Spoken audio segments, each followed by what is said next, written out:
대만 대사관은 오늘로 공식 업무를 마감하고 대만 국기인 청천 101기를 내렸습니다.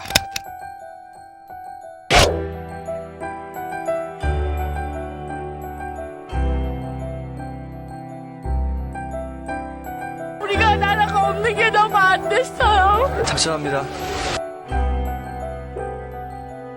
我们虽然暂时把旗降下来。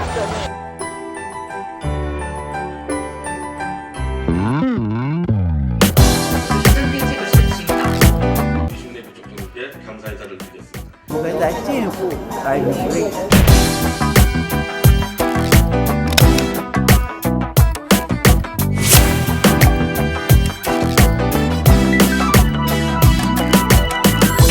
일본, 한국, 대만의 강력한 방공 우파 세력들이 네트워크를 해가지고 그 힘으로 다시 나라를 살려나가겠습니다, 여러분들. 감사합니다. 예, 안녕하십니까. 원래 오늘은 지금 이 시간에 저희가 광화문 대만 대표부 앞에서 한국, 대만, 일본 국교 정상화 기념식을 하기로 되어 있었잖아요. 근데 이 주말에 이제 여러 저희 보수단체들 또 경찰 정보원 등등이 상의하니까 지금 너무 이렇게 지금 특히 광화문 장소가 너무 타겟이 돼서 하필이면 또 우리 이 동화면 세점 앞이 대만 대표부 장소인데 그 장소가 바로 이 정광훈 목사가 연설한 그 장소니까 이게 정치적으로 너무 민감하다.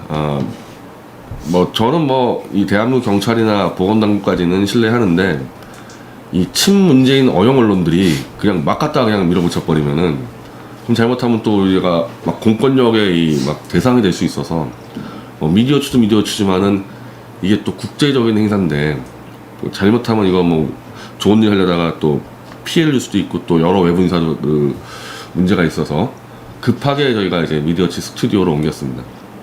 네, 여기 옮기다 보니까 지금 이 식순이 지금 저한테 들어온 게 전부 다 기념식 관련 식순인데 이거 이제 방송 대담으로 바꿔야 되는, 그래서 좀 준비 좀 오래 걸리고 그렇게 됐습니다. 그래서 좀 서투르더라도 좀 양해를 부탁드립니다.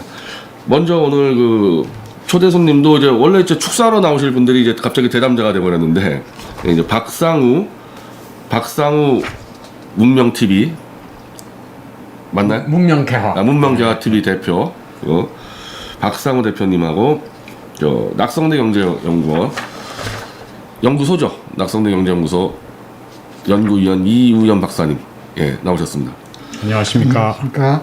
어떻게 공교롭게도 두 분 다 이제 작년에 어떻게 보면 이게 1회 행사인데 네. 1회 행사하고 리슐레 부총통 이 초청 행사 때 다 참여하셨는데 어떻게 그때 소감이나 2회째 맞아서 한번 말씀 한번 해주시죠. 네, 92년 8월 24일 한국과 타이완이 일방적으로 우리가 단결을 한 거를 이제 다시 회복해야 된다라는 취지로 류슈렌 부통령님 모시고 저희들이 행사를 했었는데 지금 세계 정세가 아시아 태평양 지역이 일본, 타이완, 인도 그리고 파이브 아이즈 해가지고 이제 다 동맹으로 돼 있는데 우리도 당연히 이제 국격을 유지하고 중국과 북한으로부터 국권을 유지를 하려면 우리도 일본, 타이완 대열에 들어야 한다. 그런 취지로 작년에 했었었는데 상당히 의미가 깊었습니다. 지금 보니까 지금 이제 거의 약 1년 지났는데 이제 그때 얘기했던 거하고 지금 국제 정세하고 좀 비슷하게 이제 가고 있는 거죠. 기본 틀은 비슷한데 작년보다 더 심각해졌습니다. 이게 지금 일본과 타이완은 같은 운명 공동체로서 이제 아태 지역에서 미국과 동맹을 맺어가지고 강력하게 중국에 대해서 대항을 하고 있는데 우리는 전혀 그러지가 못한 것 같아요. 그때보다 훨씬 상황이 심각해졌습니다. 이우연 박사님은? 예, 저는 작년 8월 23일 국교 정상화 선언식을 계획을 들었을 때부터 이런 행사를 할 수가 있구나 하고 놀랐고, 하지만 다른 한편에서는 이 행사가 앞으로도 지속될 수 있을까 하고 약간의 염려를 했었습니다. 그런데 오늘 원래 행사에 간담회로 바뀌기 전에 동아면세점 앞에서의 행사의 계획을 듣고 이 행사가 폭도 넓어지고 일본과 대만과의 연대도 강화되는구나, 힘을 발휘하는구나 해서 참으로 뜻깊은 집회가 되었구나 이렇게 생각했습니다. 사실 정말 무리해서라도 제가 하려고 대만 대표면서 해야지. 왜냐하면 이게 일본 기자들, 대만 기자들 다 해놨거든요. 그 사진이라도 찍으려고 그냥 막판까지 고민하다가 도저히 이게 큰일 날 것 같아가지고 이렇게 옮기게 됐습니다. 그래서 오늘은 지금 일본과 이제 대만 쪽 축사들이 다 준비가 돼 있는데 이제 그걸 관련해서 대담처럼 진행을 하고, 먼저 그래도 기념식이니까, 실내에서는 기념식이니까 3개국 국가를 듣겠습니다. 대한민국 국가, 대만 국가, 일본 국가. 지금 공교롭게 좀 약간씩에다 지금 정책 논쟁이 좀 벌어지고 있는데, 국가 관련해서 먼저 대한민국 애국가 들어주세요.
지금 애국가 지금 끝났죠. 좀 최근에 애국가 관련해서도 이게 무슨 친일 애국가다 어쩌고저쩌고 말들이 있는데,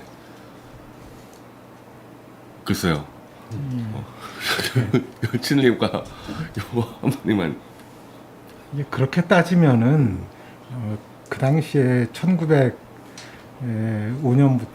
1910년부터 1945년까지 이 조선에 살았던, 한국에 살았던 모든 사람들 다 친일파라고 해야 되죠. 그런데 그렇게 규정하는 게 무슨 의미가 있습니까? 아니라면은 어느 일정한 계급을 정해놓고 어느 일정한 지위를 정해놓고 누구는 친일파, 누구는 친일파가 아니다, 이렇게 규정하는 것이 도대체 지금 살아가고 앞으로 살아갈 미래에 어떤 의미가 있습니까? 도대체 왜 그런 불필요하고 국민들을 갈라치게 하는 논쟁을 자꾸 벌이는지 참 이해하기가 어려워요. 벌써 해방된 지가 70년이 넘었는데 이게 우리가 자주 독립국가가 아닙니까? 지금 엄연한 자주 독립국가인데 아직 우리가 독립을 안 한 것이며 독립운동을 하는 겁니까? 이게 시대를 거꾸로 사는 것 같아요. 지금 친일파가 어디 있습니까, 세상에? 저희가 지금 원래는 우리 미디어치 독자분들은 알 텐데, 저희가 미디어치 단독 행사할 때는 우리가 락 버전 애국가를 틀어요. 근데 오늘 이 튼 거는 KBS 버전인데, 제가 이거 조사하면서 깜짝 놀란 게, 안익태 선생의 원 애국가는요, 완전히 행진국품으로 장엄하게 엄청나게 스케일 크게. 근데 그게 이 민주화 시대 이후로 KBS에서 애국가를 점점 느리고 힘을 빼게 만들었더라고요. 이게. 박자를 처리하고, 특히 나중에 이게 박원순 서울시장 때 이거 완전히 또 완전히 음을 그냥 단조처럼 바꿔버리는 애국가가 나와서 애국가가 힘이 완전 빠져 있는 상태예요, 사실은. 지금 애국가가 친일화라 그러는데 오히려 그게 더 문제가 되는 거죠, 제가 볼 때는. 그래서 저희는 그냥 락 버전 애국가를 원래 볼 때는 하는데, 이번에는 KBS께 공식은 맞으니까, 그래서 KBS 걸로 좀 했습니다. 두 번째로 대만 국가.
이 대만 국가 관련해서 아마 예. 대한 국민들이 생소할 텐데 네. 대만 국가 좀 한번 설명해 주세요. 대만 국가가 여태까지 두 가지가 있었습니다.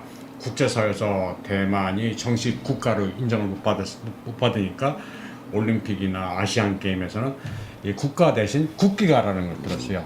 내셔널 플래그 앤덤이라는 뭐 다른 또 아 국가라는 건 그러니까 예. 나라 국자를 못 쓰니까 이제 국기를 기념하는 국기가, 거다. 아, 예, 국가를 국기가. 그러는 게 아니고 예. 대표하는 게 아니고. 그래서 국가나 국기가나 중국 대륙 색채가 강합니다. 특히 이제 국가는 가사가 삼민주의 우당수어종이라고 나와요. 삼민주의는 우리 당이 따라야 될 원칙이다라는 말이 나오는데 지금 틀어둔 게 그거죠. 지금 튼 게 네, 국가죠. 국가. 국가. 국기가가 아니고 지금 이게 튼 게. 사실 국민당의 당가입니다. 그래서 차잉원总统의 경우 이걸 큰 소리로 높여서 부르지를 않아요 원래.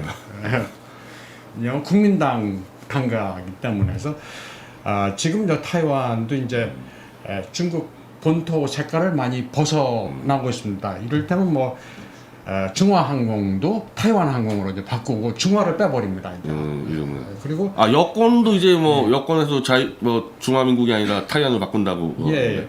여권도 타이완으로 이제 바꾸려고 합니다. 중화라든지 리퍼블릭 오브 차이나 해버리니까 우한 폐렴 때 타이완이 각국에 마스크 지원을 했지 않습니까? 그때 중화항공 편으로 이제 화물 좀 마스크를 보냈는데, 그러니까 중공에서 온 줄 사람들이 착각하고 또 해외에서 이제 귀국을 하는데 타이완 사람들을 중국 사람으로 착각하고 공항에서 홀대로 하고 그러니까 외국에 나가서 타이완 사람들이 이제 중공 사람으로 오해받는다, 좋을 게 없다라고 해가지고 이제 지금 바꾸고 있습니다. 근데 그러면 대만도 지금 만약에 우리처럼 뭐 애국가가 친일 국가에서 바꾼다는 논의가 나온다면은 예. 오히려 대만 쪽이 국민당 당가를 국가로 쓰면 이상하잖아요. 그러면. 이상하죠. 네. 예, 대만이야말로 이상합니다. 국가가 바뀔 예. 가능성이 있겠네요. 예. 대만은 좀 바뀔 가능성이 좀 큽니다. 지금 당장은 굉장히 드레스틱하니까 레디컬하니까 지금은 당장 못 바꾸더라도 장기적으로 보면 바뀌지 않을까라고 생각을 합니다. 그래서 타이완에서 국가를 부를 때 행사 때 원주민도 가끔 부릅니다. 원주민 불러가지고 원주민 어린아이들이 원주민 말로 부르기도 해요. 예. 그 국민당 당가를 네. 원주민 말로. 네, 원주민 그 굉장히 말로. 이상하겠네요. 네, 이상한데 좀 듣기는 더 좋습니다. 예. 이번에 말고 차이원 총통 첫 번째 당선됐을 때 취임식 때 보니까 이제 메이리다오를 이제 부른 것 같은데. 메일리다오. 메이리다오. 예, 그게 좀 이 대만에서는 좀 공통적으로 많이 불려지나요?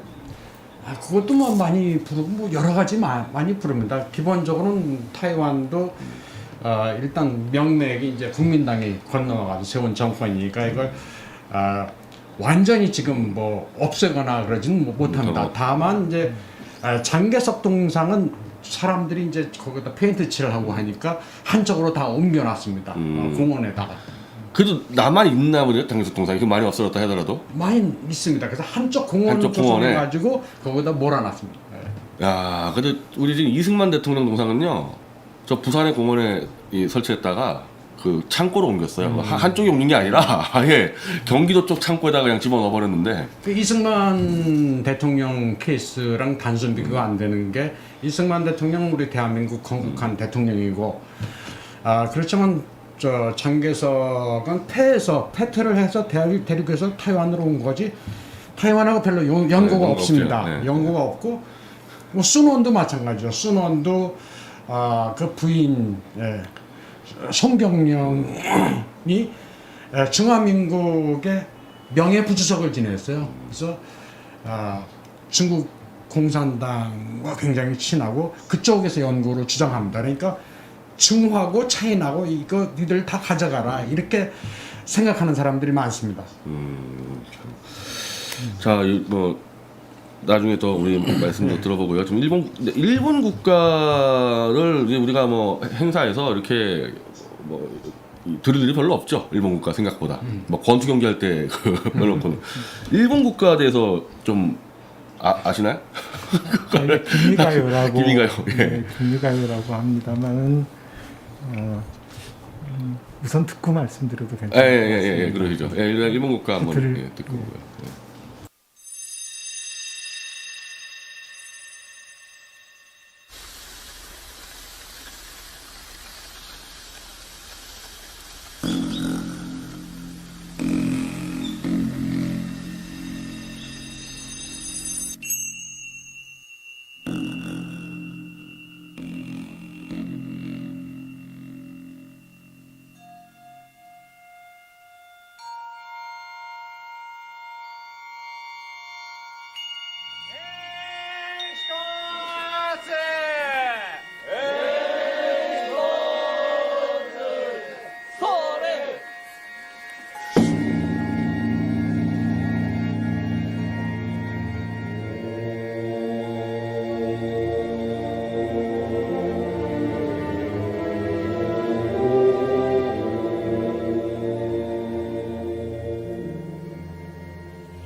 예, 뭐 아마 한국 사람들은 주로 축구 경기나 아니면 권투 경기 할 때 이제 한일전 할 때 많이 들었을 텐데 뭐 대부분 아마 한국 사람들은 일본 국가 하면은 왜 이렇게 장승 것 같냐 아마 다 그 느낌만 있지 뭐 잘 아는 거 별로 없을 텐데 예, 한번 좀 소개 좀 해주시죠. 네.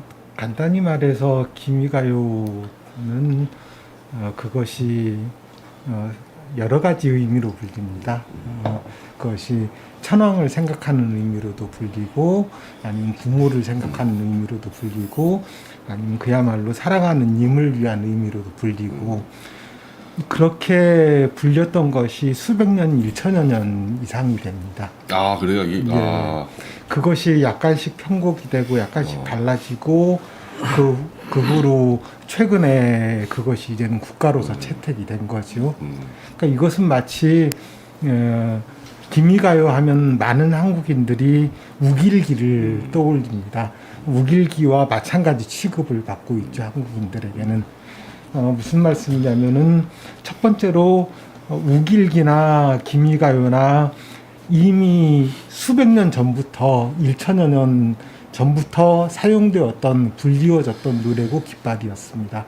그리고 또한 그것은 여러 가지 의미가 있었고 그에 반해서 우리나라의 한국의 애국가는 불과 100년이 안 된 노래지요. 아니 사실 대부분 이 근대 국가 때 이제 주로 무슨 뭐 혁명이나 이런 게 나와서 그 당시 혁명가나 군가를 국가로 사용하니까 사실 대부분 100년, 200년짜리 국가들인데, 그러니까 일본이 굉장히 독특한 거. 만약에 그렇게 오래됐으면은 그것이 일본적인 특색이라고 할 수 있는 거죠. 이미 수백 년 동안 쓰여왔던 것 중에서 가장 그 대중적으로 호소할 수 있는 깃발이나 가요를 채택해서 그것을 국가로 삼았고 국기로 삼았고, 또한 그래서 2차 대전 내지 아시아 태평양 전쟁 때 사용한 거죠. 그래서 그런 역사가 있기 때문에 제2차 대전 과정에서 일본에 의해 수십만이 희생당한, 예를 들어서 미국 측에서는 기미가요나 우길기처럼 기미가요에 대해서도 전혀 문제를 삼지 않습니다. 아, 미군이 그때 일본 점령했을 때도 전혀 국기나 국가를 문제 안 삼았다는. 일본과 그렇게 많은, 일본에 의해서 많은 인명이, 군인들이 살상을 당한 미국 측에서는 오히려 문제를 안 삼는데 한국에서만 그걸 가지고 문제를 삼고 있는 겁니다. 연합국 측의 어떤 나라도 우길기나 기미가요에 대해서 문제 삼고 있지 않거든요. 그런데 그것을 두고 군국주의 운운하고 군국주의의 상징이라고 이야기하는, 그러니까 군국주의 나오기 한참 천년 전에 이미 된 건데 그렇습니다. 그게 이제 군국주의 상징이라는 거죠. 그러니까. 그 점은 어떻게 보면은 그 점과 관련이 있는 거겠죠. 역시 마치 한국에는 그런 정서가 있지 않습니까? 그 일본의 조선 지배 내지 한국 지배를 독일의 유대인에 대한 탄압 내지는 수탈 내지는 학살과 동일시하려고 하는 이런 정서를 거기에다가 투영하는 그런 정서 때문이라고 생각합니다. 자, 그거는 참 저도 일본 국기나 국가에서 봐왔지만은 그렇게 오래된, 그러니까 하면 일본 전통으로. 그렇죠. 그럼 일본 내에서는 뭐 국가를 바꾸니 국기를 바꾸니 논의가 아예 없겠네요. 얼마 전까지도 약간 그런 논의가 있었지만은 그들에게는 전쟁 때 쓰였던 그 역사보다 더 장구한 역사를 가지고 있고 보다 다양한 의미를 가지고 있었고 이러한 역사적인 사실을 그들은 알고 있는 거죠.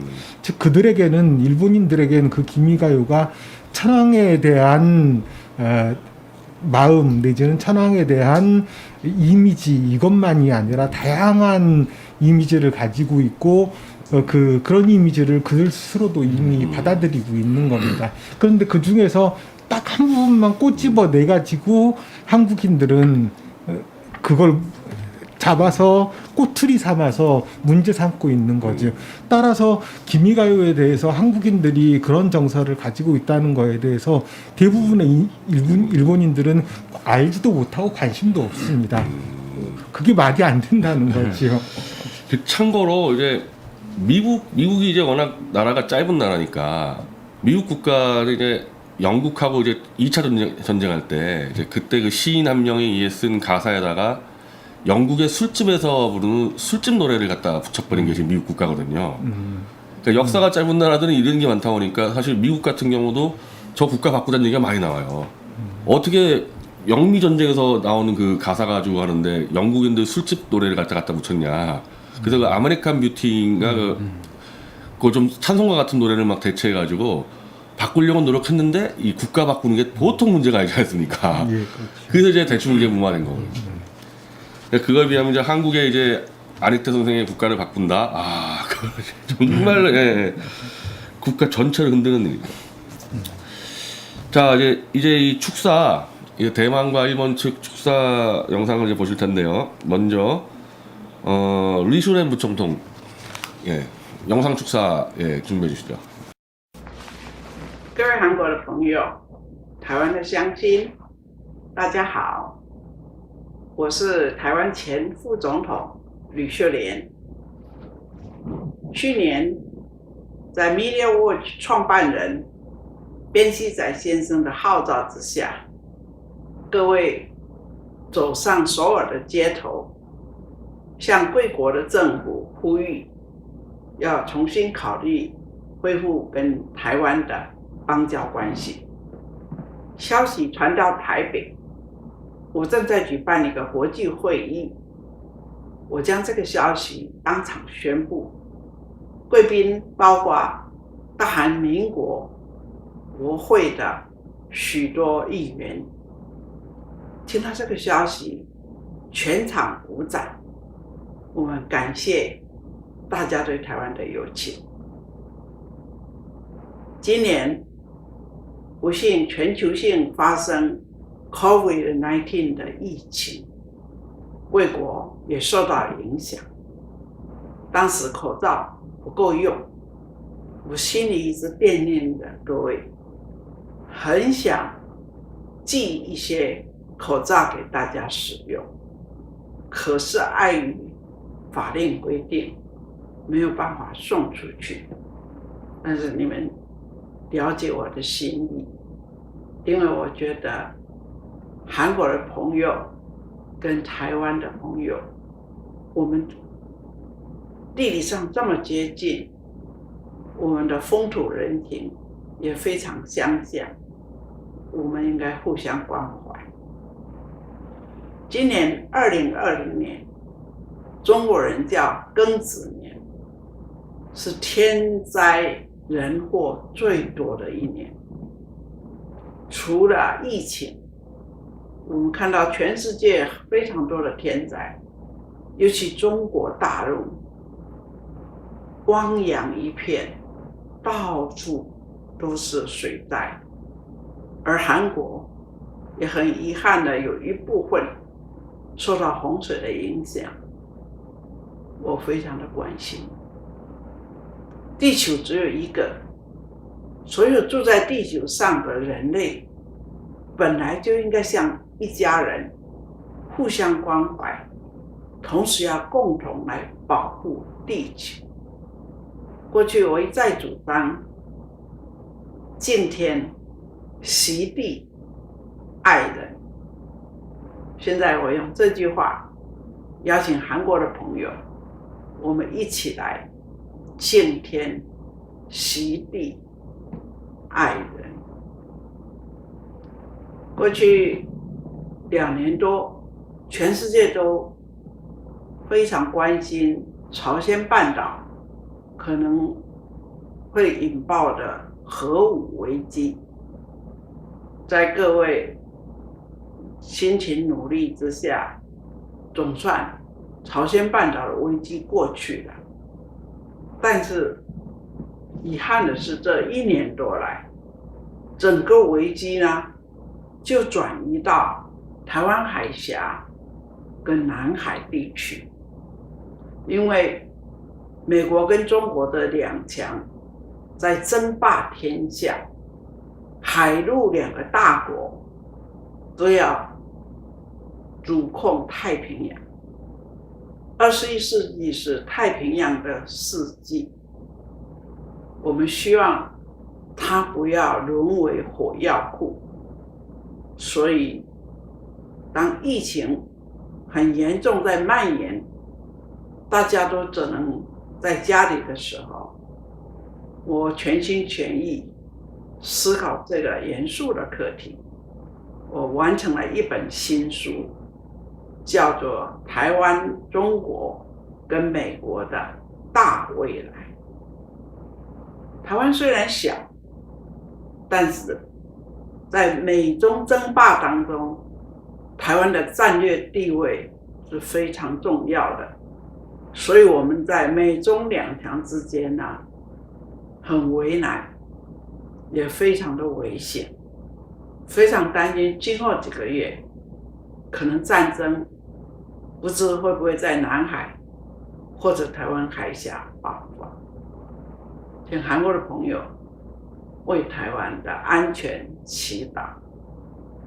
在这个思考当中，我认为如果美国能够出面邀请大韩民国、日本、台湾，我们也欢迎菲律宾、加拿大一起来共同组织一个民主太平洋国协， Democratic Pacific Commonwealth， 英国跟它附属的属地曾经成立一个大英国协 The British Commonwealth， 让英国的文化、英国的民主法治普遍发扬出去。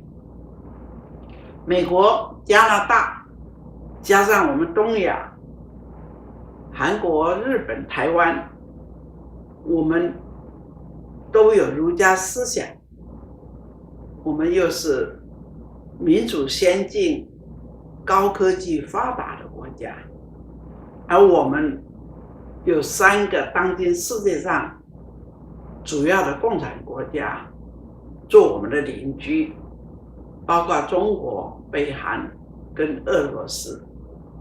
假如我们民主国家能够组成一个民主国协，我们提倡的不是刚性的国力 hard power， 一天到晚准备打仗，相反的，我们一起来发挥柔性的力量 soft power， 这样我们大家可以互相交流。我们这3个国家的元首、国会议员，还有专家学者，加上美国、加拿大，甚至邀请菲律宾、印尼、马来西亚、新加坡都可以一起加入，扩大柔性国力，分享我们的成果，然后让共产集权也能够逐渐走向民主自由。民主太平洋国协，这是我的愿望。借这个机会，邀请我们韩国的朋友，不止能够实现韩台2国邦交正常化，这是可能的，因为最近美国已经非常积极的在改善跟台湾的关系，还给我们台湾一个公道。我们韩国朋友的努力，这不是梦，我们台湾非常的感激，让我们继续合作，让我们追求变成民主太平洋国协，让21世纪的太平洋能够打造柔性文明的新世纪，大家一起努力。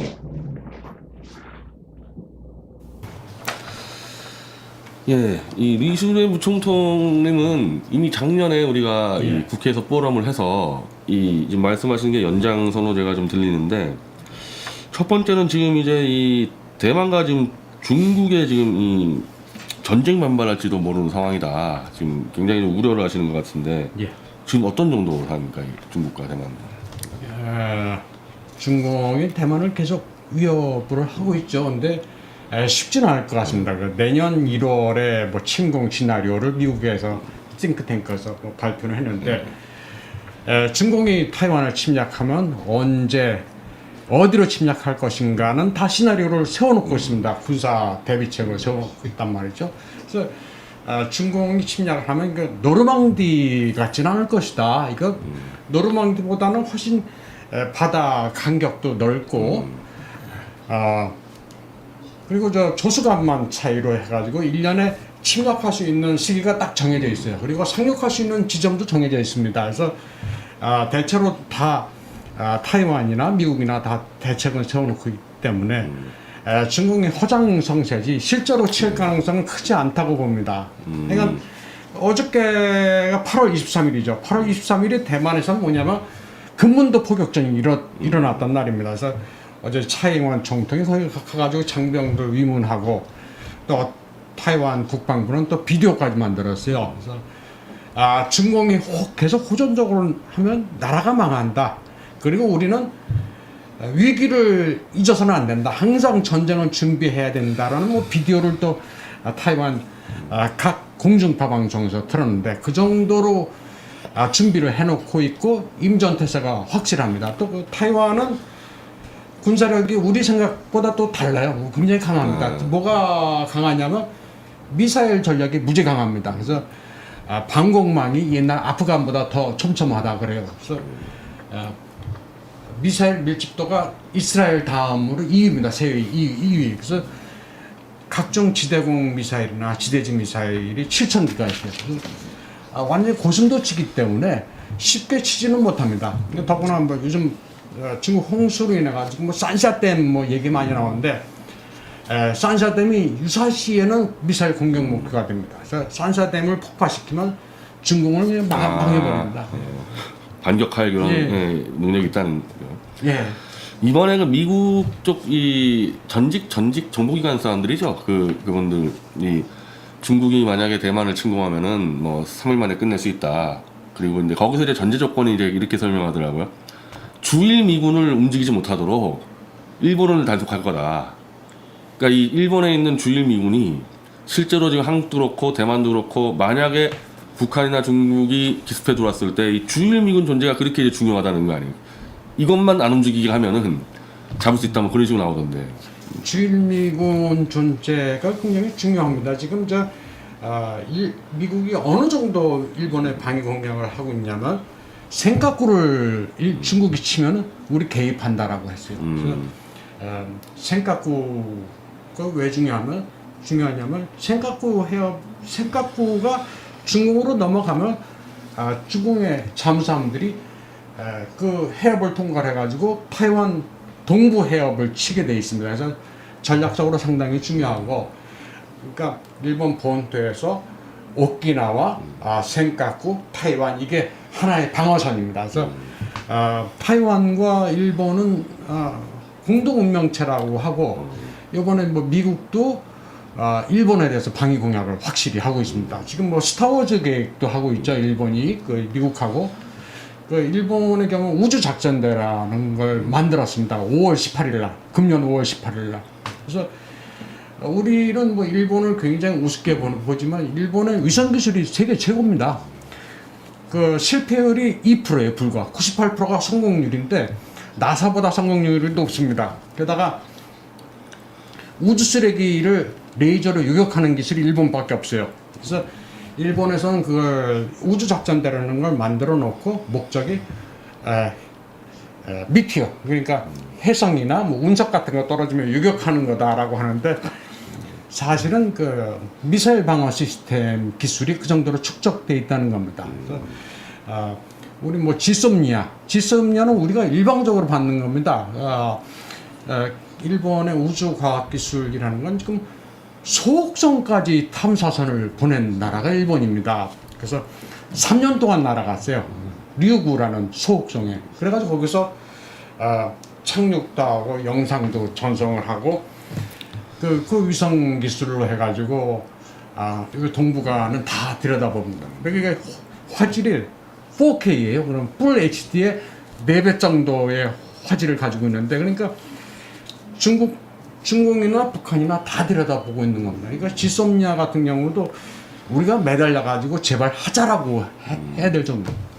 그 6.25 기념일 때 그 문재인 대통령이 그 6.25 때 일본 같이 뒤에서 해먹은 나라 있다 뭐 거의 이런 수준 표현을 썼다가 저 후지티미 네트워크의 그 와다나베 서울 특파원 국장이 대통령 그냥 헛소리하지 말라고. 그 당시 일본이 이 미군 쪽에서의 병참기지 역할을 했고 실제로 한국에 직접 들어와서 전사자가 46명 나왔대요, 일본이. 예.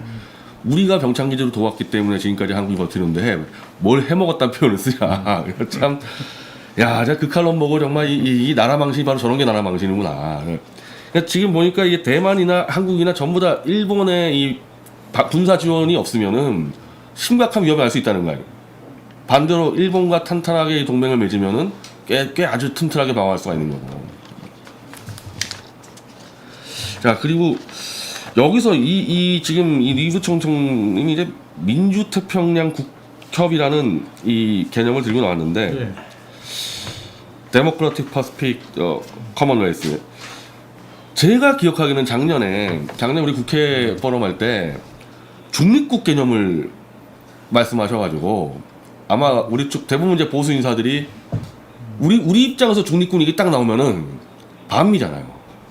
우리가 중립을 선언한다는 순간에 우리는 미국이랑 법적으로 군사동맹 맺고 있는데 중립이라 그래버리면 우리는 반미로 개념하는데 그래서 그 부분에 대해서 이제 나중에 질문하니까 리부 총통이 그렇게 설명하더라고요.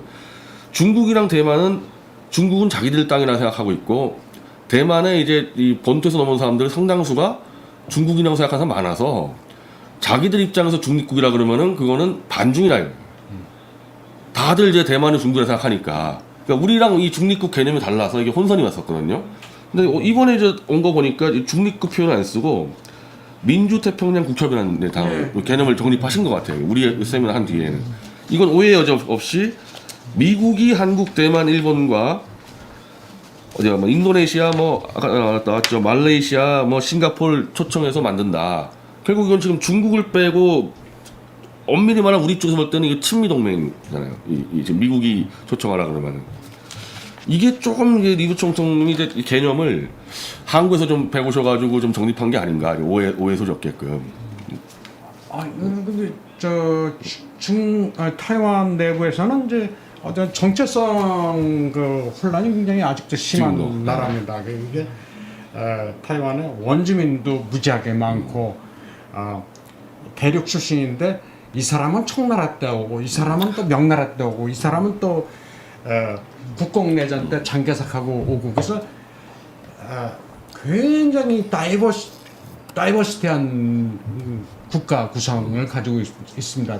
타이완이. 그래서 그걸 굳이 설명을 하시려고 그랬던 것 같은데 지금은 타이완에서도 그렇게 이야기를 하고 있지 않습니다. 이게 민주태평양 커먼웰스라는 건 차이원 정통도 하는 거예요. 차이원 정통도 신남방 정책이라고 해가지고 뭐 팔라우나 뭐 키리바티나 뭐 저기 솔로몬 군도나 이게 섬나라들하고 이제 교류 협력을 강화하자고 뭐 하는 뭐 최근에 키리바티 얘기도 나왔죠. 키리바티가 재작년에 타이완하고 단교를 하고 준공품으로 넘어갔어요. 돈 대주고 하니까. 근데 준공 대사가 거기 어린애들 밟고 지나가는 그 세리머니를 했죠.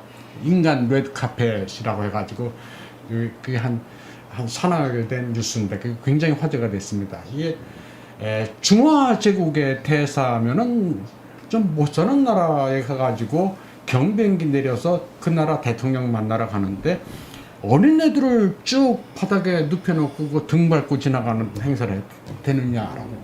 근데 그러니까 신남방 정책이나 뭐 이 류시렌 부총통 말씀하신 거나 뭐 같은 맥락이라고 봅니다. 지금 중공포위망에 인도, 일본, 타이완뿐만 아니라 필리핀, 인도네시아, 뭐 인도 뭐 다 이제 거들고 있기 때문에 브루네이까지. 그래서 이게 결국 같은 개념. 그럼 제가 이제 결국은 미국의 인도 태평양 정책 노선하고 거의 지금 국가들 나열한 거 보니까 미국 정책이랑은 거의 좀 제가 볼 때는 이 리부 총통은 원래는 이분이 이제 살아온 역정이 좀 진보, 리버럴 뭐 그럴 수밖에 없죠. 대만 역사에서 볼 때는. 그래서 사실 미국, 중국 사이에서 껴있는 거를 굉장히 이제 위험하게 보셨는데 약간 좀 시각이 약간 좀 정립된 게 아닌가라는 게 사실 이거 토론을 많이 했었어요. 저희가 이 사적으로도 이 문제에 관해서. 그래서 이 부분에서 좀 책을 쓰셨다 그래서 대만, 중국, 미국 대미래 이 책을 미디어체에서 번역 출판을 할까? 그럼 이제 더 정확하게 이제 개념이 정립되고 지금 이 노선이면은 지금 한국 같은 경우는 뭐 거의 지금 우리랑 생각이 같잖아요. 이 개념이. 한국도 이 대열에 껴야 됩니다. 이게 방금 축사 보니까 모리요시로 전 총리가 리덩우이 총통 장례식에 간 게 화제가 됐는데 차이원 총통이 그려진 일본 만화를 이번에 선물로 줬어요. 그래서 차이원 총통이 굉장히 좋아했는데 일본 사람들이 그 애니메이션 잘 그리지 않습니까? 이제 이번에 리덩우이 총통이 서거했을 때 미국 폼페오 국무장관도 조문 보냈고 미 국무부 대변인 명의로도 보냈고 체코, 폴란드 해가지고 전 세계 200개 국가에 400여 명이 이르는 각국 정치 거물들이 다 조전을 보내거나 조문을 보내거나 직접 가거나 했어요. 근데 우리는 이게 중국 눈치 보느라고 아무것도 안 했는데 타이페이 대표부 직원들이 갔다 그러더라고요. 근데 그 뉴스에 안 나오는데 간 거 맞는지 모르겠어요. 예. 아니 거긴 갔대요. 타이페이 네, 대표부에서. 예. 갔다고 주장하면 갔겠죠. 예. 그러니까 누군지도 모르는 상인 거죠. 우리 국민들 입장에서는 지금 일본 같은 경우도 어쨌든 거의 총리급이 간 거 아닙니까? 네. 우리는 누군지도 모르는 대사관 직원들이 간 거예요. 그 일본 모리요시로 총리는 아베는 현직이니까 지금 못 가는 거고 대신 이제 가서 안부 전해달라고 이야기를 했던 것 같아요. 아베가. 총리가. 예, 그래서 아베 총리가台湾에 대해서 굉장히 신세졌다고 생각을 하고 있습니다. 왜냐하면 그 동일본 대지진 때 일본에 뭐 성금 많이 보냈죠, 각국에서. 근데 타이완이 보낸 게 나머지 국가들 합친 것보다 많은 돈을 보냈어요. 근데 그 다음에 행사를 했을 때 일본이 홀대를 했습니다. 그 나중에 아베가 우리가 미안한 짓을 했다. 이거 이래서는 안 되는데 더 이상 하면서 사과를 하고 일본에서 타이완에서 지진이 나니까 우리가 신세를 갚아야겠다 해가지고 일본 연예인들이 타이완에서 지진 나니까 성금 전달을 하고 우리 타이완 사람들 도와줘야 된다. 우리 애들 수학여행 타이완으로 보내자 해가지고 타이완 많이 갑니다.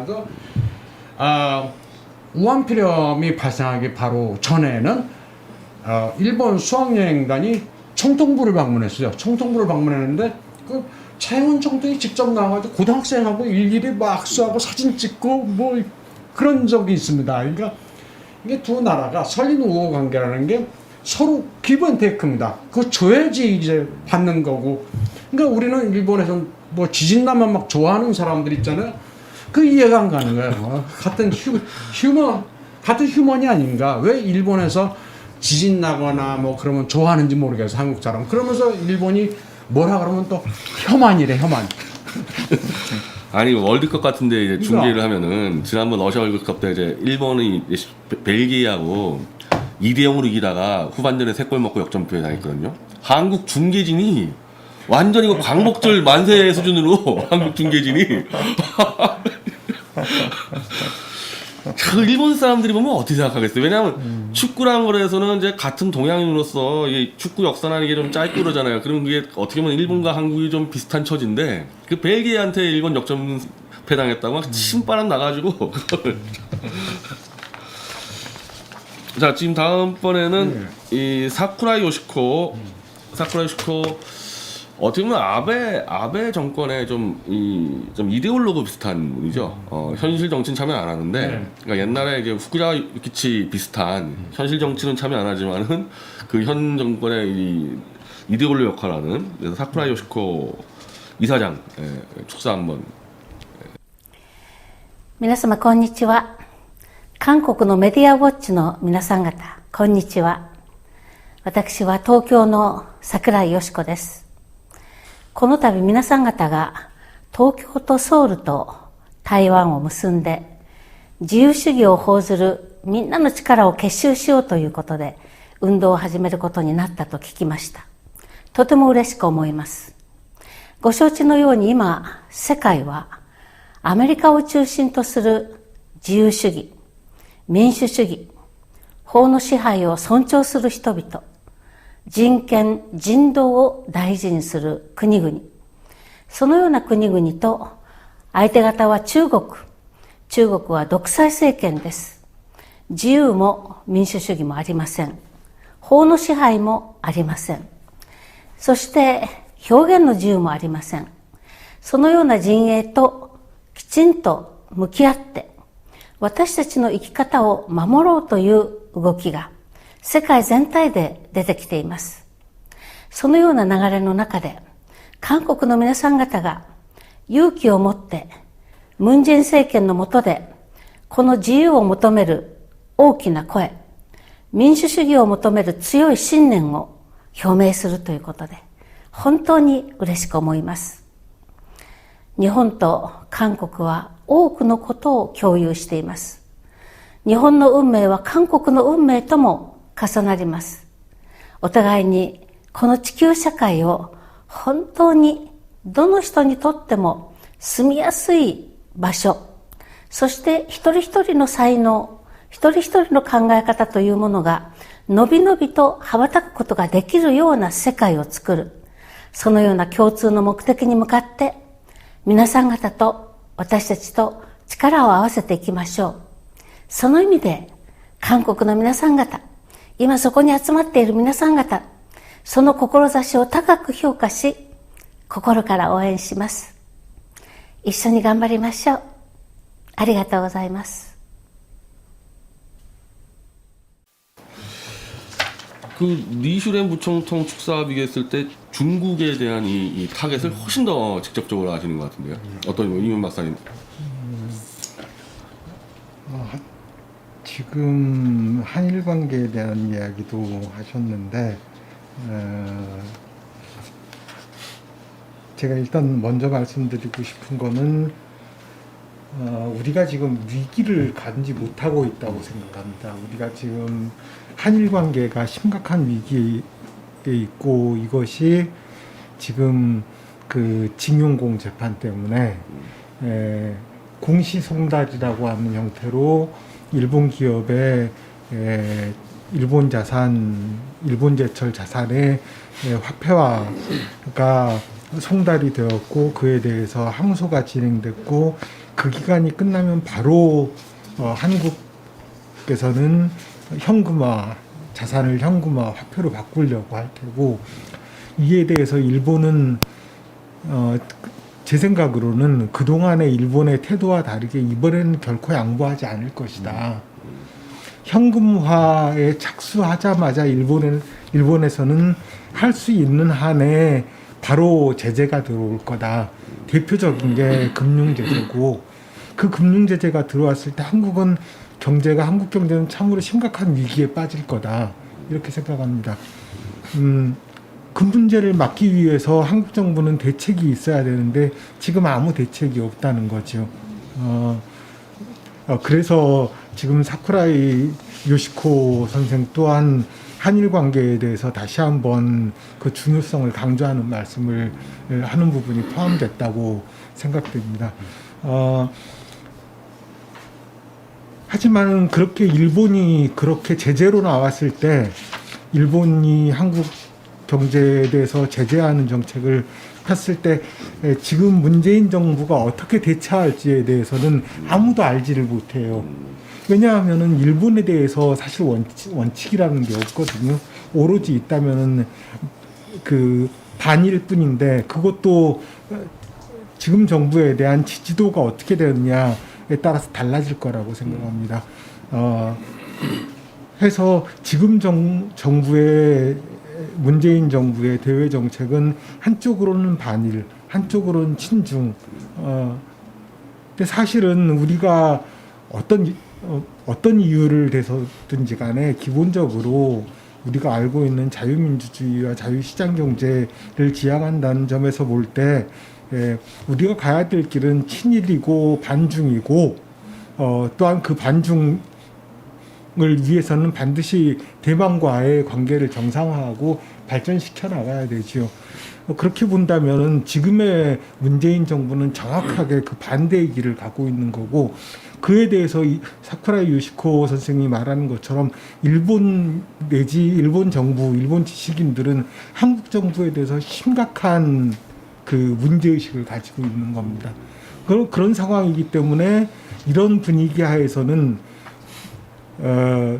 일본 정부가 한국의 일본 제철 등의 재산을 화폐화, 현금화 했을 때 일본 정부가 강력하게 제재에 돌입하는 한국에 대해서 제재에 돌입할 때 일본 정부 그리고 일본 지식인들은 그를 지지할 거라는 것을 강력하게 지지할 것이라는 점을 한국 정부나 한국 지식인들이 모르는 것 같아요. 이게 정말로 눈앞에 떨어져 있는 한일 장기적으로 한국과 대만 내 관계가 정상화되는 것도 중요하지만 한국과 일본과의 관계를 정상화시키고 장기적으로 이야기한다면은 한미 동맹만 아니라 한일 동맹으로 나아갈 수 있도록 발전시켜야 된다. 그러기 위해서 지금 정부의 잘못된 이 외교 정책을 바꿔야 된다.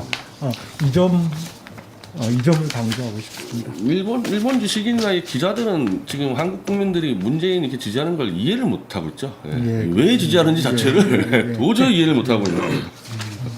이번에는 대만보다도 일본 측 축사가 더 많은데요. 이게 왜 그렇게 됐냐면은 일본은 정확하게 이게 반공 지식인 이게 딱 개념이 이제 설정돼 있는데 이제 대만은 지금 말씀드렸지만 이게 막 리버럴하고 막 뒤섞여가지고 막 친중 막 이런 것들이 정확하게 라인을 어딜 잡아야 할지 모르겠어요. 대만 쪽은. 그래서 아직까지 우리가 대만 지식 언론 라인을 못 잡고 주로 일본 쪽하고만 지금 해서 이 축사가 이어지는데요. 하나다 가지요시 이건 뭐 저희 미디어치하고 우리 컨텐츠 제휴와 관계된 이제 일본 현재로서는 이제 최고 일관지죠. 이제 문해춘추보다는 부수가 떨어지지만은 최근 워낙 이제 큰 이슈들을 많이 해서 문해춘추에서 계시던 분이 끄집어 나와가지고 나왔죠. 예. 참가합니다. 여기 나오는데 미디어치하고 손잡아서 많이 떴다고. 예, 잡지가. 그래서 우리가 이제 이 컨텐츠 많이 제공해 드리거든요. 저 하나다 월간 하나다의 하나다 가지오시 편집장 축사합니다. 皆様こんにちは。月刊花田編集長の花田和義です。本日は第二次韓国台湾日本国交正常化宣言式のご開催誠におめでとうございます。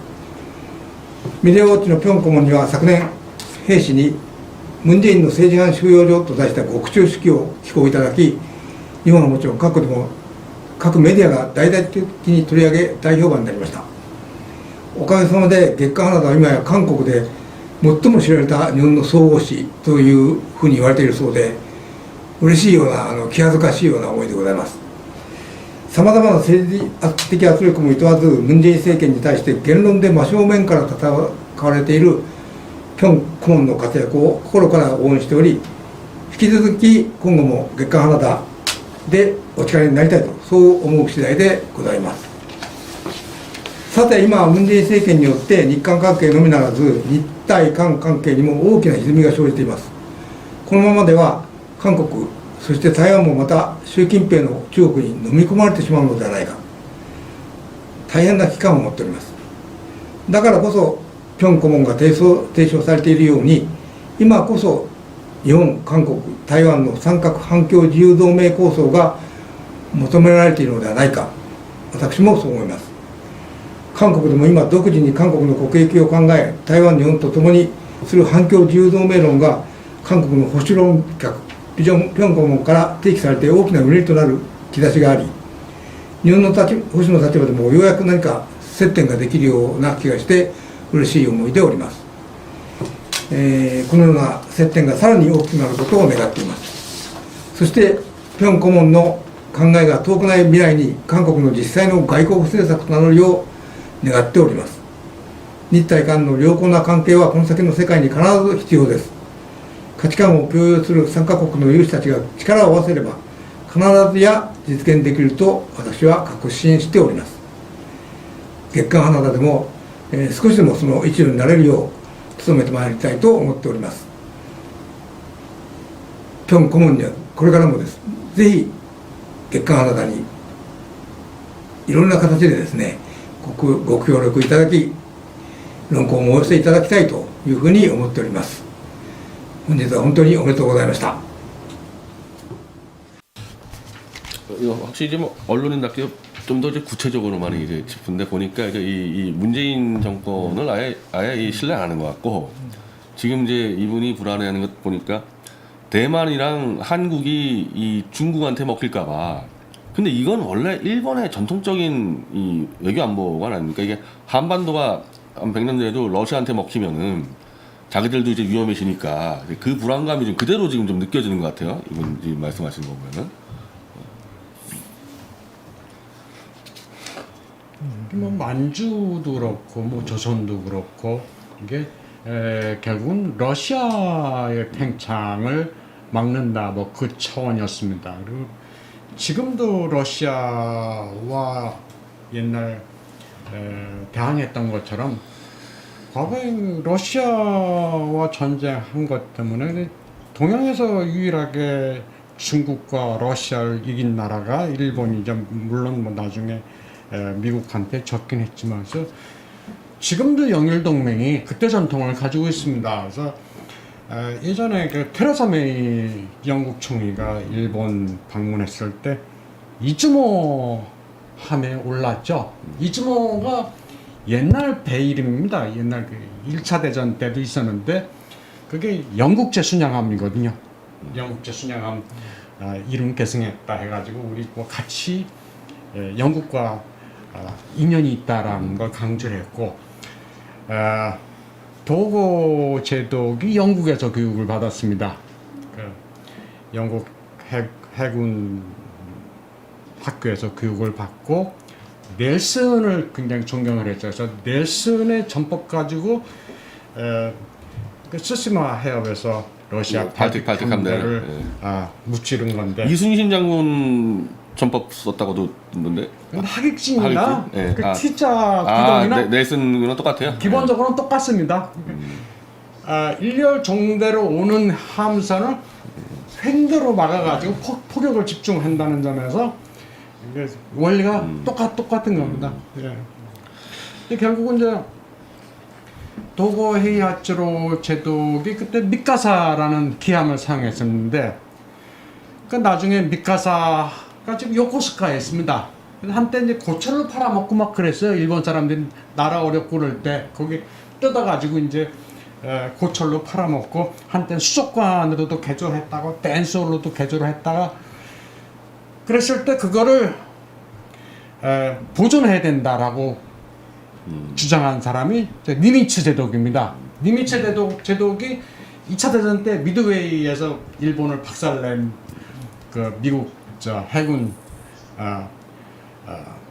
그 제독인데, 이 사람이 뭐 적이지만 뭐 이게 좋아하는 거예요. 그리고 도고 헤이하츠로 제독이 만년에 늙었을 때 니미츠 제독은 젊었습니다. 그래서 일본에 견습을 갔다가 견습이 아니고 어떤 군사외교식으로 갔다가 그 도고 제독이 하는 리셉션 참가를 했어요. 근데 그 나이 차이가 많이 남에도 불구하고 자기 경험을 이야기를 해준 거예요. 그래서 니미츠 제독이 도고 헤이하츠로 제독을 굉장히 존경했습니다. 그래서 나중에 그 보존 운동은 또 버리고, 그러니까 영국, 미국, 일본, 이게 2차 대전 때는 영국이 연합국 편이었고 일본이 독일하고 이제 같은 추축국이었지만 동맹하고 적은 항상 바뀝니다. 그래서 아까 서두에도 말씀드렸지만 미국이 일본을 전범국가라고 지금 이야기를 하진 않습니다. 그 전범기라는 거, 그것도 주일미군의 그 휘장도 또 그런 게 있어요. 공군 마크에 미 공군 마크에 국일기 문양이 있는 것도 있고 그렇습니다. 지금 하여튼 지금 이 하나다 편집장의 이 메시지를 딱 요약하라면은, 우리가 친중 친북으로 가는 순간에 일본은 더 불안해져서 오히려 일본이 더 이제 막 나올 수 있다는 거죠. 일본이 팽창을 가지고 우리가 위협받는 게 아니고, 우리가 중국과 뭐 시진핑, 김정은과 손잡는 순간에 일본이 위협을 받아가지고 거기서부터 이제 이 평화체제가 흔들릴 수 있다는 거. 그걸 사실 우리 한국 국민들이 좀 제대로 알 필요가 있는 거죠, 이게. 자, 그리고 마지막으로 니시오카 스토무. 니시오카 스토무 박사도 이제 일본 대표적인 이제 방공 지식인이자 좀 현실 참여하는 지식이고, 한국말을 잘하시는 분이에요, 이분은. 네, 한국말을 자유롭게 하시는 분입니다.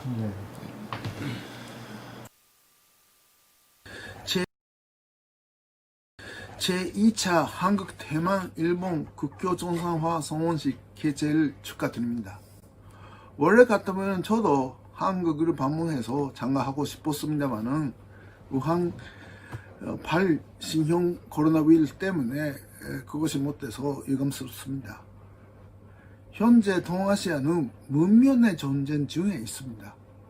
한국, 대만, 일본은 자유민주주의, 법치, 인권, 시장 경제라는 인류의 보편적 가치 적에 속하고 있습니다.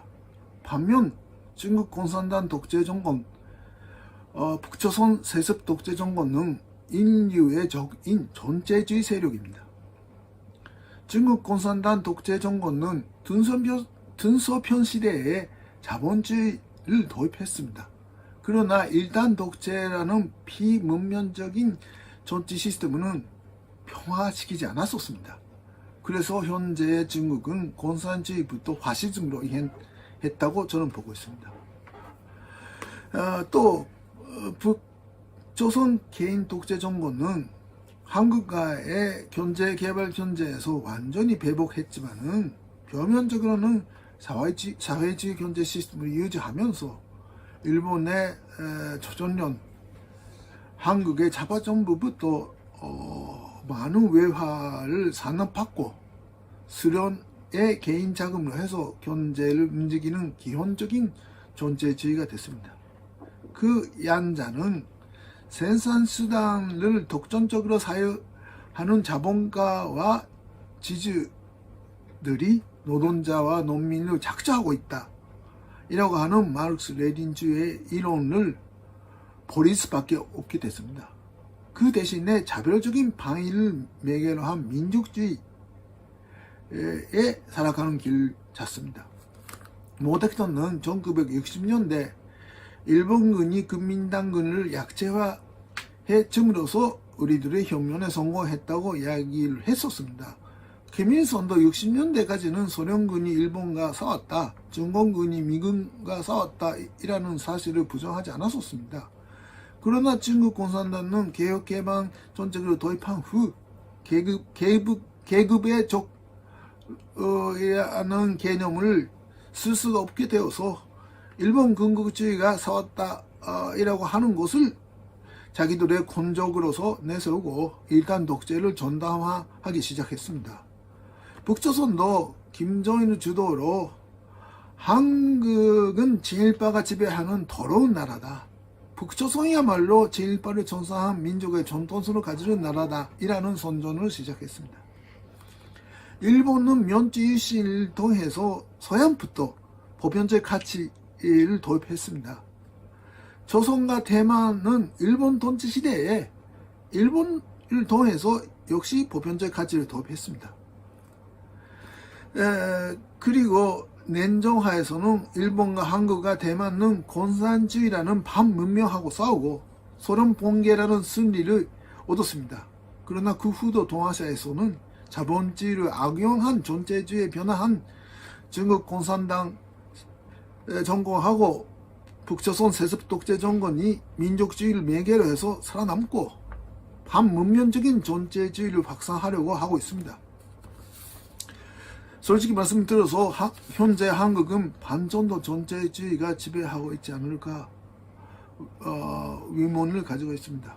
그래서 문명 쪽에서는 우리 일본, 한국, 대만의 지식인들이 단결해서 존재주의하고 싸워야 하는 필요가 있습니다. 그 의미에서 오늘의 행사는 동아시아의 문명사에 남는 큰 사공이라고 할 수 있습니다. 이상입니다. 니시오카 스토무 박사를 들어도 뭔가 한국을 굉장히 좀 우려하고 걱정하고 이 사고뭉치들을 내버렸다가는 또 한 번 일 터지지 않나 그 굉장히 걱정이 느껴져요. 난 이분들이 크게 좀 걱정하고 있는 게.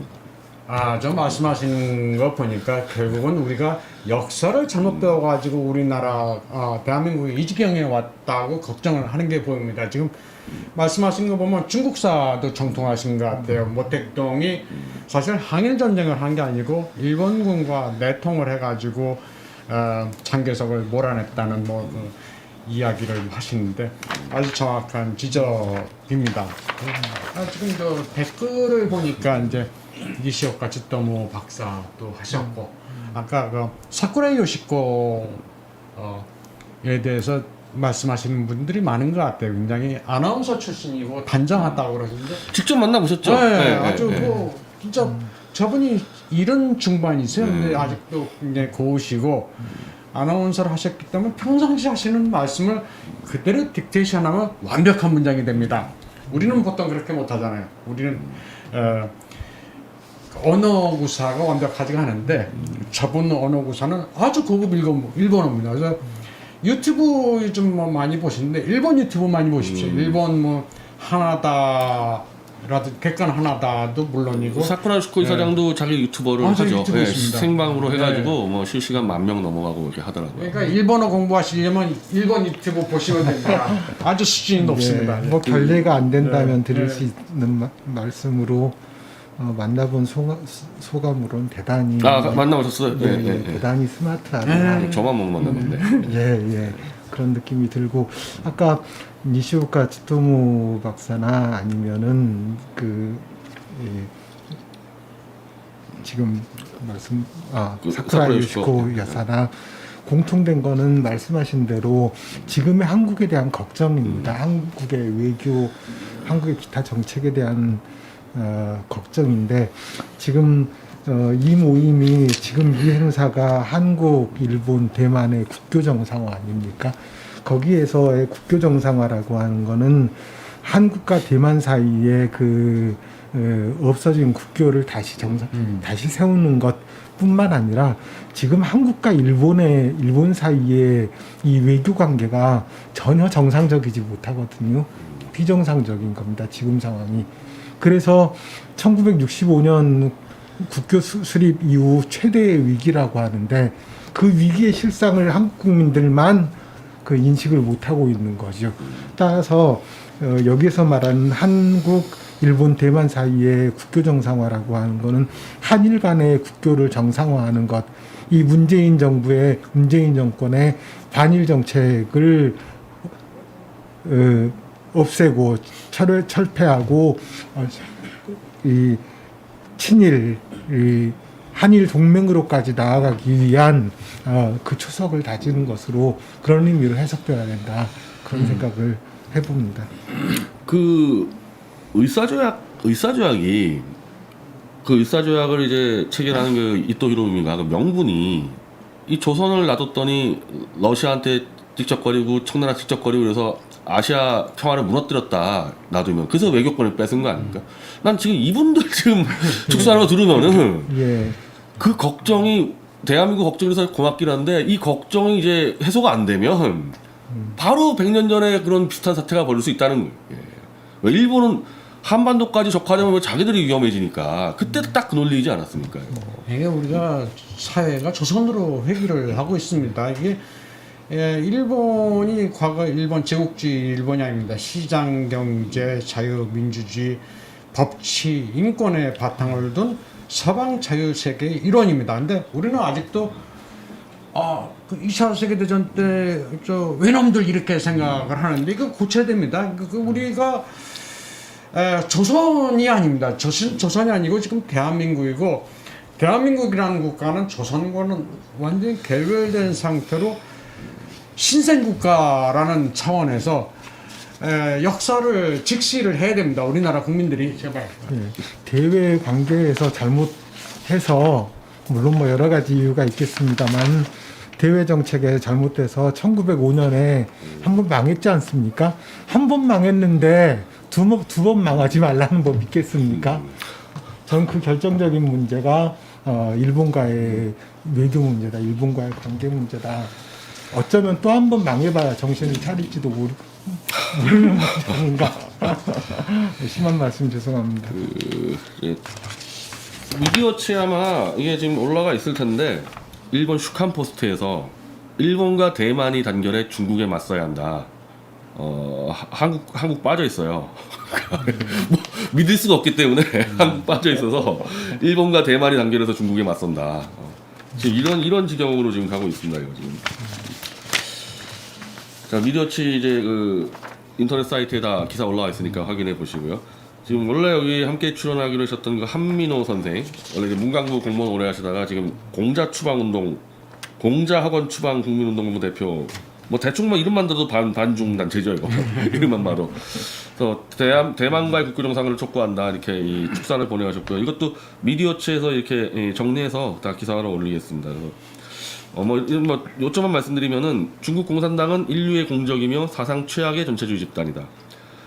미국을 중심으로 중국 공산당을 제거하기 위한 연합군이 편성되었다. 이거 아까 지금 얘기하는 게 미국, 캐나다, 일본, 대만, 인도, 호주, 뉴질랜드 아까 그 리브 총통이 말씀하신 거랑 비슷하잖아요. 민주 태평양 연합이랑. 그리고 이게 인도 태평양 그 전략이고 미국의 문재인 정권의 현명한 판단을 촉구한다. 아 이건 이제 공무원 출신이니까 이런 표현을 쓰는 거고 이미 현명한 판단을 촉구한다는 이제 아주 이 의전을 이제 의식한 표현이고 끝났죠, 뭐 이거는. 4번 대만과 국교를 정상화하라. 나 이렇게 말씀드렸고 이제 제가 이거 정리한 성명서인데 이것도 이제 당연히 이제 일본어하고 영어하고 중국어로 좀 번역이 돼가지고 다 이제 된다라는데. 마지막으로 요거 성명서를 읽고 이제 이 행사를 마치겠습니다. 자, 한국, 대만, 일본은 아시아 반공 자유주의 동맹을 구성해야. 2019년 8월 23일 한국의 언론사 미디어워치와 독자 모임은 대한민국 국민들은 중화민국 국민들 가슴속에 걸어둔 국기를 꺼내 함께 내겁시다라는 제목으로 한국과 대만 국교 정상화 선언식을 열었다. 1992년 8월 14일 당시 대한민국 정부가 대만과의 국교를 기습적 일방적으로 단절시킨 과오를 바로잡겠다는 취지였다. 대한민국의 한 민간 언론사와 독자들이 함께 외쳤던 목소리는 대만 언론과 중화 언론을 통해 널리 퍼져나갔다. 그리 미디어치는 대만의 리슈렌 전 부통통을 초청해 국회에서 한국과 대만의 국교 정상화를 촉구하는 세미나를 열기도 했다. 이보다 더 이전인 2018년 5월 18일 미디어치와 독자 모임은 주한 일본 대사관 앞에서 한국과 일본은 요코타 메구미 등 북한 납북자 귀환을 위해 공동으로 노력하자는 기자회견을 열기도 했다. 한국 내 민간단체가 일본 대사관 앞에서 협력을 호소한 첫 목소리였다. 이후 미디어치는 한국과 일본 사이를 이간질시키는 가짜 소녀상, 거짓 위안부 문제를 파헤치며 진실에 기반을 둔 한국과 일본의 반공 자유주의 동맹을 추진해왔다. 한국과 대만 또 한국과 일본 관련 작은 행사를 기획할 때만 해도 대한민국 보수 진영에서조차 과연 저게 의미가 있을까 반신반의 했었다. 그러나 거대하게만 보였던 중공이 홍콩 자유화 운동과 코로나 확산 등으로 어느새 점차 미국과 유럽 등 서방 자유민주주의 국가로부터 포위가 되는 처지에 이르렀다. 그러면서 자연스럽게 대만은 미국 등의 지원을 받아 동북아시아에서 중공의 전체주의 확산을 막는 강력한 반공기지로 우뚝 서고 있다. 일본의 경우 대한민국보다 더 일찍 대만과 국교를 단절했다. 그러나 일본과 대만은 그 이후로도 변함없이 경제적 문화적 교류를 이어가고 있다. 일본은 최근 대만 본토 출신인 최초의 총통을 지닌 독립파 리덩후이 전 총통의 장례식 때 모리 요시로 전 총리가 조문단 대표로 조문을 했다. 여전히 중국 눈치를 보는 한국은 따로 조문단이 가지 않았고 주 타이페이 대표부에서 처리한 것으로 알려졌다. 한국, 대만, 일본은 아시아에서 산업화와 민주화를 동시에 이룩해 선진국으로 진입한 나라들이다. 이런 아시아의 정치 경제 발전에 중공의 전체주의 확산은 심각한 위협이 되고 있다. 또한 타국 국민들을 납치하고 핵폭탄으로 이웃 국가를 위협하는 김정은의 존재도 한국, 대만, 일본의 공통의 위험이다. 이런 상황에서 한국, 대만, 일본의 반공 자유주의 동맹 네트워크는 절대적으로 필요한 일이다. 여기서 문제가 되는 국가는 한국이다. 한국의 문재인 정부는 대만과 일본과 비교했을 때 지나치게 친중공, 친김정은 노선에 기울었다. 그러면서 대만과의 관계를 소홀히 하고 일본에 대해서는 거짓 소녀상으로 상징되는 과거사 왜곡 날조를 통해 집요하게 일본을 적대적으로 공격, 한일 관계는 물론 미국과의 군사안보 동맹까지 무너뜨리려 하고 있다. 한국이 지금 해야 할 일은 조속히 대만과의 국교를 정상화하는 일이다. 또한 일본과는 지소미아를 기반으로 하여 중공과 북한에 맞서서 한국, 일본, 미국 그리고 대만과의 안보 동맹으로까지 발전시키는 일이다. 더 나아가 중공과 북한에까지 한국, 대만, 일본이 같이 구축해 놓은 정치적 민주주의와 시장주의 경제를 보급하여 아시아 전체로 자유화 번영을 확대하는 일이다. 이는 처음 시도해보는 실험이 아니다. 이미 대만과 일본은 한국전쟁 당시 한국의 영토를 침범해온 중공과 북한 김일성 세력에 맞서서 한국의 모든 지원을 다하여 자유민주주의를 지켜낸 바 있다. 그때의 정신과 원칙만 잊지 않으면 되는 일이다. 2020년 8월 24일 변희재 미디어치 대표공은. 예, 오늘 뭐 여러가지 뭐 행사를 갑자기 이렇게 대담에서 바꿔서 어떻게 무력시 진행했을지 모르겠는데 마지막으로 뭐 우리 독자들에게 한 말씀 하시고 오늘 행사 정리하겠습니다. 우한 폐렴으로 인해가지고 나라가 굉장히 시끄럽습니다.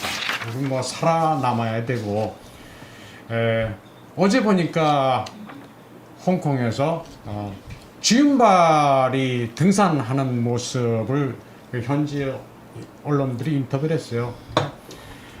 지금 홍콩에서는 식당을 금지시켰습니다. 사람들이 밥 먹을 데가 없어가지고 길바닥에서 도시락 이렇게 먹고 그럽니다.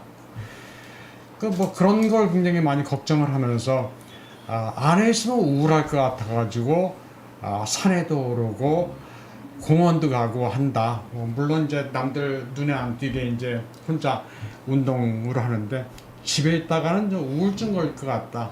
여러분들도 희망을 갖고 버텨라 이렇게 이야기를 했습니다. 주윤벌이. 그래서 여러분들도 많이 힘듭니다. 힘든데 이게 반드시 좋아집니다.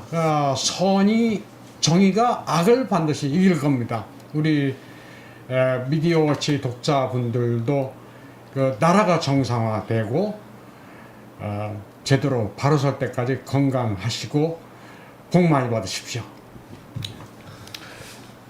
예, 그 변희재 대표님의 성명서에도 있지만은 한국, 일본, 대만은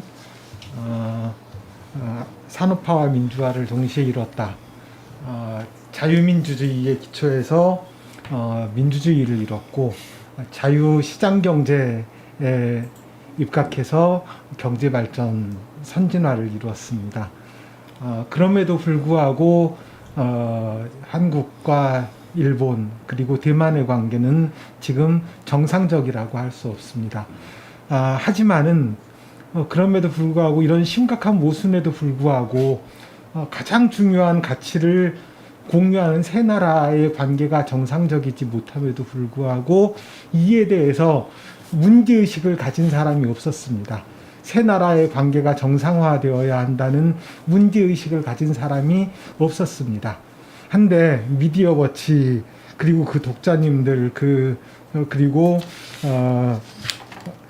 변희재 대표를 비롯한 미디어워치 측에서 이러한 문제의식을 가지고 작년부터 활동을 해왔다는 것은 이것은 대단히 중요한 사건이라고 할 수 있습니다. 이후에도 계속 이 운동은 발전할 것이라고 생각합니다. 어려운 시기지만 이 시기는 끝날 것입니다. 이겨낼 것입니다. 우리의 운동도 미디어워치의 운동도 미디어워치 독자님들의 운동도 더욱더 발전할 것이라고 믿습니다. 항상 감사하게 생각하고 있습니다. 감사합니다. 예. 자, 이 8월 24일에요. 이 대만과 우리가 국교 정상화를 이제 깨버린 8월 24일에서 이제 벌써 2회가 됐으니까 내년도에도 한국, 일본, 대만 이 국교 정상회담을 좀 더 확산시켜서 계속 매년 이렇게 준비해 나가겠습니다. 예, 오늘 1시간 20분 넘었는데요. 벌써 그렇게. 그 광화문에서 할 때는요, 제가 우리 기자들, 그 경찰 쪽이랑 무조건 30분 안에 끝내는 걸 약속하고 들어갔었어요. 그러니까 같이 했으면 굉장히 바빴을 거예요. 막 축사만 하고 끝났을 텐데 여기서 제가 좀 편안하게 좀 다양한 얘기를 가지고 있습니다. 예. 자, 이렇게 2차 한국 대만 일본 국교 정상화 행사 마치고요. 내년도에는 미국까지 참여시켜서 아마 더 좀 크게 한번 해보겠습니다. 예, 오늘 시청해주신 여러분들 감사드립니다.